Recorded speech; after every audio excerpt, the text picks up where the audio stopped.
नमस्कार दोस्तों, मैं सोनू शर्मा। कहते हैं लाशें बोलती नहीं हैं, लेकिन जेफरी एप्स्टीन की लाश ने दुनिया के सबसे ताकतवर लोगों की नींदें उड़ा दी। These are documents linked to a man called Jeffrey Epstein. Jeffrey Epstein. Epstein files दुनिया भर के कई पावरफुल लोगों का काला चिट्ठा है और एक ऐसे साम्राज्य की कहानी है जिसके सामने रावण की लंका भी शर्मा जाए। आज जब मैं इन एप्स्टीन फाइल्स के पन्ने पलटूंगा तो आपके रोंगटे खड़े हो जाएंगे। आपने आश्रम वेब सीरीज तो देखी होगी। बाबा निराला का वो चेहरा याद है जो बाहर से तो जपनाम करता था, लेकिन भीतर काले कारनामों का समंदर लिए बैठा था। जेफरी एप्स्टीन उस बाबा निराला से भी 100 कदम आगे था। उसने पाखंड का ऐसा जाल बुना जिसमें दुनिया के सबसे ताकतवर लोग फंसते चले गए। शुरुआत होती है साल 1998 में। एक अमेरिकन फाइनेंसर जेफरी एप्स्टीन ने $8 मिलियन यानी करीब 65 करोड़ रुपए में कैरेबियन सागर में एक टापू खरीदा। टापू का नाम था लिटिल सेंट जेम्स। 75 एकड़ का यह टापू बाहर से किसी जन्नत जैसा दिखता था। सफेद रेत वाले खूबसूरत बीच, चारों तरफ हरियाली, महल जैसा आलीशान बंगला, लग्जरी स्विमिंग पूल्स, विलास और खुद का हेलीपैड। आसपास के लोग इसे पीडोफाइल आइलैंड के नाम से जानते थे, लेकिन इस स्वर्ग के पीछे एक ऐसा खौफनाक नर्क छिपा था जिसे सुनकर आपकी रूह कांप जाएगी। यहां 12 से 17 साल की मासूम बच्चियों की तस्करी होती थी और उनका यौन शोषण होता था, और वो लड़कियां वहां से भागने की सोच भी नहीं सकती थी क्योंकि चारों तरफ गहरा समुंदर और खूंखार पहरेदार थे। एक बार एक 15 साल की बच्ची ने तैरकर भागने की हिम्मत भी की और उसे बेरहमी से पकड़ लिया गया, मारा गया और उसका पासपोर्ट छीनकर उसे हमेशा के लिए पिंजरे में डाल दिया गया। पर सबसे बड़ा सवाल यहां आता कौन था? नाम सुनेंगे तो आपके पैरों के नीचे से जमीन खिसक जाएगी। इस आइलैंड की गेस्ट लिस्ट में दुनिया के वो लोग थे जिन्हें हम और आप महान मानते हैं। महान वैज्ञानिक स्टीफन हॉकिंग, ब्रिटेन के prince Andrew, comedian Chris Tucker. इस आइलैंड पर दुनिया के बड़े बड़े अरबपति लोगों और नामी गरामी लोगों के लिए पार्टीज आयोजित की जाती थी और उन्हें लड़कियां सप्लाई की जाती थी। और डोनाल्ड ट्रंप तो एप्स्टीन की पार्टियों की शान हुआ करते थे। एप्स्टीन का मॉड्यूस ऑपरेंडी बेहद शातिर था। वो गरीब परिवारों की नाबालिग लड़कियों को मॉडलिंग, मसाज थेरेपी, स्कॉलरशिप या करियर अपॉर्चुनिटीज का लालच देकर अपने नेटवर्क में खींचता था। फिर धीरे धीरे उन्हें हाई प्रोफाइल गैदरिंग में इंट्रोड्यूस करता था, जहां पावर, मनी और साइलेंस तीनों का ऐसा कॉकटेल बनता कि सच बोलना करीब करीब नामुमकिन हो जाता। जो लड़कियां विरोध करती उन्हें धमकियां मिलती, जो भागने की कोशिश करती उनके डॉक्यूमेंट छीन लिए जाते, और जो सच उजागर करना चाहती उन्हें लीगल प्रेशर, सेटलमेंट्स और सोशल कैरेक्टर असैसिनेशन का सामना करना पड़ता। यहां खेल सिर्फ वासना का नहीं था, यह पावर कंट्रोल मैकेनिज्म था। एक मामूली स्कूल टीचर जेफरी एप्स्टीन जो कभी बच्चों को मैथ्स पढ़ाता था, कुछ समय में अरबपतियों का फाइनेंशियल एडवाइजर बनकर 60 करोड़ के साम्राज्य का मालिक बन गया और जुर्म के दलदल में उतर गया। पर कहते हैं ना कि जुर्म का जहाज कितना ही मजबूत और बड़ा क्यों ना हो, उसकी बर्बादी के लिए एक छोटी सी दरार काफी होती है। साल 2005 में इस नर्क के साम्राज्य में पहली दरार पड़ी। फ्लोरिडा का पाम बीच इलाका। एक 14 साल की मासूम बच्ची अपने माता पिता के साथ पुलिस स्टेशन पहुंचती है। उसकी आंखों में खौफ तो था, लेकिन कलेजे में हिम्मत थी। उसने जो पुलिस को बताया, उसने पूरे अमेरिका को हिलाकर रख दिया। उसने पुलिस को बताया कि रॉयल पाम बीच हाई स्कूल में पढ़ने वाली उसकी क्लासमेट उसे एक दिन एक अमीर आदमी के घर लेकर गई। उसे कहा गया कि उसे उस अमीर आदमी को मसाज देनी है, जिसके लिए उसे $200 से $300 मिलेंगे। एक 14 साल की बच्चे के लिए यह बड़ी रकम थी, लेकिन जैसे ही वो उस हवेली के अंदर पहुंची, वहां जन्नत नहीं दरिंदगी खड़ी थी। उसने देखा कि जेफरी एप्स्टीन सिर्फ एक तौलिए में बैठा था। वो लड़की को अपने कपड़े उतारने को कहता है और फिर उसे मोलेस्ट करता है। जब पुलिस ने इस लड़की से पूछा, क्या तुम किसी और लड़की को जानती हो जो वहां गई हो, तो उस लड़की ने 2 और लड़कियों के नाम बताए। जब पुलिस उन 2 लड़कियों के पास गई और उनसे पूछा, क्या तुम किसी और को जानती हो जो वहां गई हो, तो 4 और नाम सामने आए। अब जब पुलिस इन 4 लड़कियों के पास जाकर पूछती है, क्या तुम किसी और को जानते हो, तो 8 और नाम सामने आए।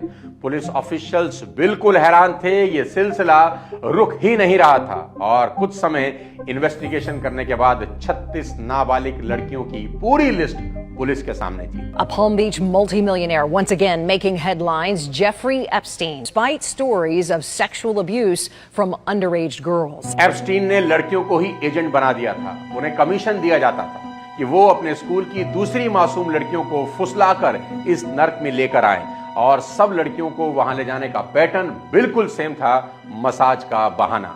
मैक्सिमम लड़कियां 14 से 17 साल की गरीब थी।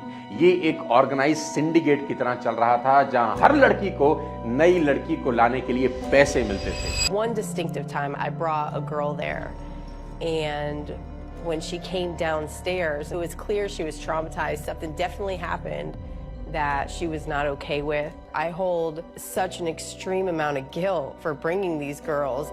केस इतना स्ट्रांग हो गया था कि FBI ने भी अपनी इन्वेस्टिगेशन शुरू कर दी। मई 2006 तक FBI के पास 53 पन्नों की वो काली रिपोर्ट तैयार थी जिसमें एप्स्टीन के हैवान होने के पक्के सबूत थे।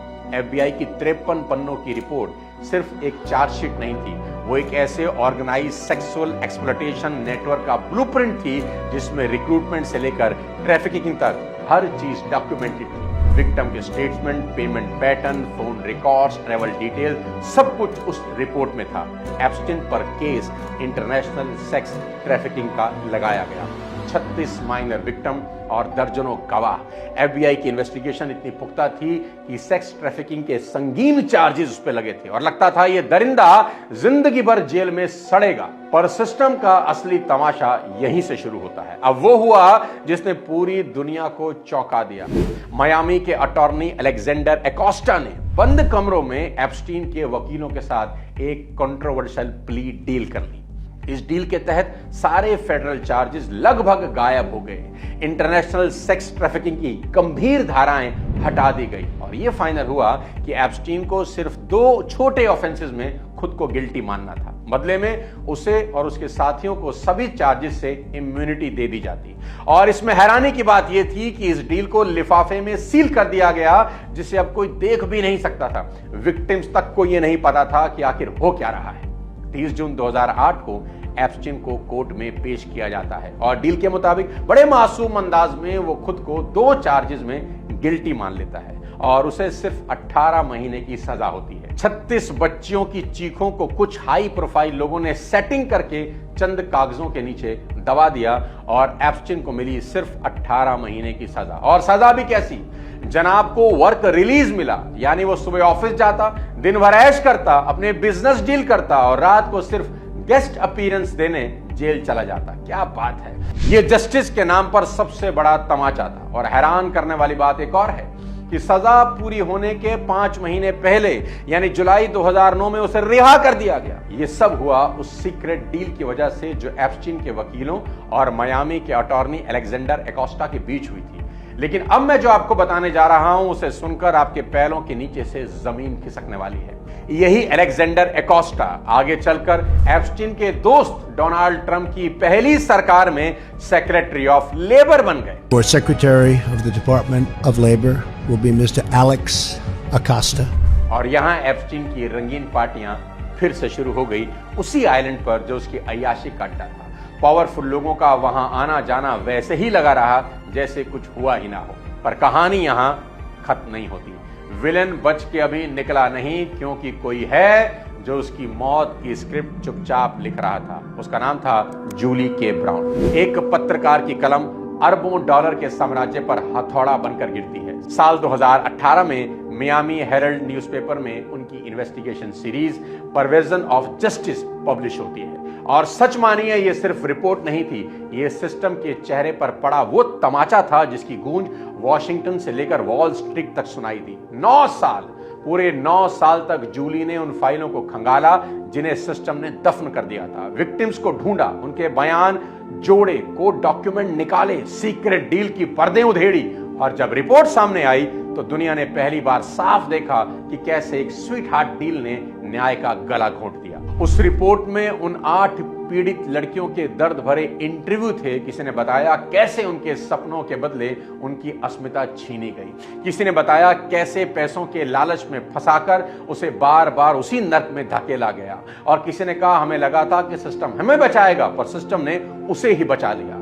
जब ये रिपोर्ट पब्लिक डोमेन में आई तो जनता का गुस्सा ज्वालामुखी बन चुका था। सवाल हर जगह गूंजने लगे कि एप्स्टीन अकेला कैसे बचा, उसके क्लाइंट क्यों नहीं पकड़े गए, गुप्त डील किसके दबाव में हुई। पब्लिक प्रेशर इतना बड़ा कि अथॉरिटीज को केस दोबारा खोलना पड़ा। और फिर जुलाई 2019 न्यूयॉर्क का टीटर बोरो एयरपोर्ट एप्स्टीन का प्राइवेट जेट उतरता है, लेकिन इस बार उसे लेने लग्जरी कार नहीं, FBI एजेंट खड़े थे। उसे वहीं से अरेस्ट कर लिया जाता है और चार्जेस लगाए जाते हैं फेडरल सेक्स ट्रैफिकिंग के, जिसमें उसे कम से कम 45 साल की सजा होती है। Billionaire financier Jeffrey Epstein has been arrested, charged with sex trafficking involving underage girls. He could face up to 45 years behind bars. लेकिन फिर आया इस कहानी का सबसे बड़ा ट्विस्ट। अगस्त 2019 की सुबह न्यूयॉर्क की सबसे सुरक्षित जेलों में एक मेट्रोपॉलिटन करेक्शनल सेंटर के अंदर एप्स्टीन की लाश मिलती है।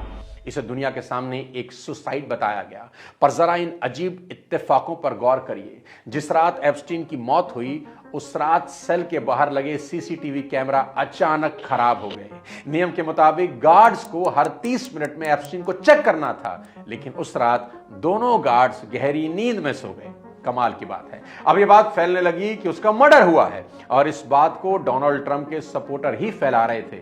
और डोनाल्ड ट्रंप ने भी एक ट्वीट को रीट्वीट किया कि एप्स्टीन ने सुसाइड नहीं किया बल्कि उसका मर्डर हुआ है, क्योंकि उसके पास पूर्व राष्ट्रपति बिल क्लिंटन के कुछ राज थे, इसलिए बिल क्लिंटन ने उसका मर्डर करवा दिया है। 2024 के चुनाव में ट्रंप ने सीना ठोक कर बोला कि जैसे ही मैं राष्ट्रपति बनूंगा एप्स्टीन की सारी फाइलें पब्लिक कर दूंगा। लोगों को लगा कि अब दूध का दूध और पानी का पानी होगा। जनवरी 2025 में डोनाल्ड ट्रंप राष्ट्रपति बन गए। पूरी दुनिया की नजरें अब उन फाइलों पर टिकी थी, लेकिन जुलाई 2025 आते आते हवा बदल गई। ट्रंप के जस्टिस डिपार्टमेंट ने अचानक एक एडवाइजरी जारी करी।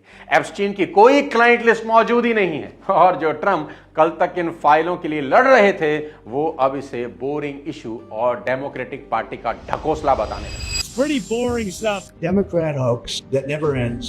उन्होंने यहां तक कह दिया कि FBI को इन फालतू कामों के बजाय वोटर फ्रॉड पर ध्यान देना चाहिए।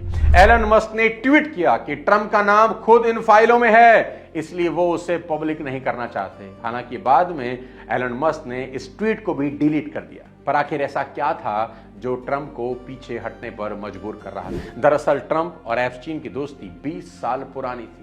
80 के दशक से 90 के दशक तक ये दोनों एक दूसरे के बंगलों, ऑफिसों और पार्टियों की शान हुआ करते थे। एप्स्टीन के एक पूर्व एम्प्लॉय ने कहा कि 90 के दशक में ट्रंप और एप्स्टीन हफ्ते में कम से कम 3 बार फोन पर बात करते थे।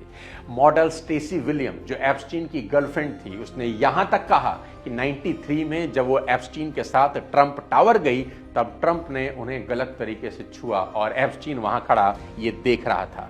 एक और विक्टिम ने यह भी बताया कि जिन पार्टियों में उसके साथ दरिंदगी हुई वहां ट्रंप मौजूद थे। खुद ट्रंप ने अपनी किताब में एप्स्टीन के लिए लिखा, to Jeff you are the greatest. अभी 3 महीने पहले नवंबर 2025 में अमेरिकी पार्लियामेंट यूएस कांग्रेस में एक बिल आया कि 30 दिन के अंदर एप्स्टीन की सारी फाइलें खोलनी होगी। 19 दिसंबर 2025 को जब फाइलें बाहर आई तो वो खुलासा कम और धोखा ज्यादा थी। फाइलों के पन्ने काले मार्कर रिडक्शन से रंगे हुए थे, लेकिन सोशल मीडिया के दौर में डिजिटल हैक्स की मदद से जब उन काली लाइनों के पीछे झांका गया तो बिल क्लिंटन से ज्यादा नाम डोनाल्ड ट्रंप का उछला। पता चला कि ट्रंप ने एप्स्टीन के प्राइवेट प्लेन में 8 बार ट्रेवल किया, जबकि वो हमेशा इससे इनकार करते रहे।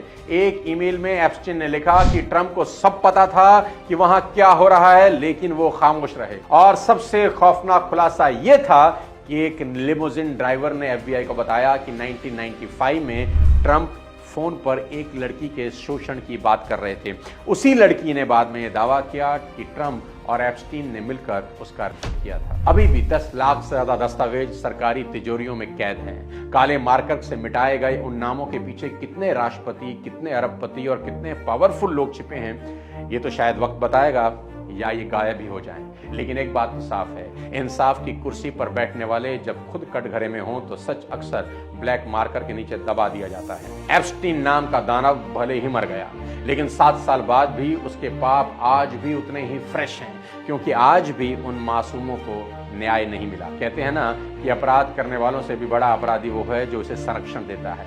आज अमेरिका में डोनाल्ड ट्रंप और बिल गेट्स से लेकर कई देशों के बड़े नामों को लेकर तूफान खड़ा हुआ है। एप्स्टीन की मौत के बाद भी लाखों डॉक्यूमेंट अभी भी सील हैं। न्याय होगा जरूर, लेकिन कब, ये तो वक्त बताएगा। पर मैं आपसे यही कहूंगा कि आप जीवन में कितने भी बड़े बन जाएं, अपना चरित्र मत खोना, क्योंकि अंत में जो याद रहता है ना, वो आपकी नेटवर्थ नहीं, आपकी सेल्फ वर्थ है। अगले किसी और वीडियो के साथ जल्द आपसे मिलता हूं, तब तक अपने स्वास्थ्य का ध्यान रखिए। जय हिंद।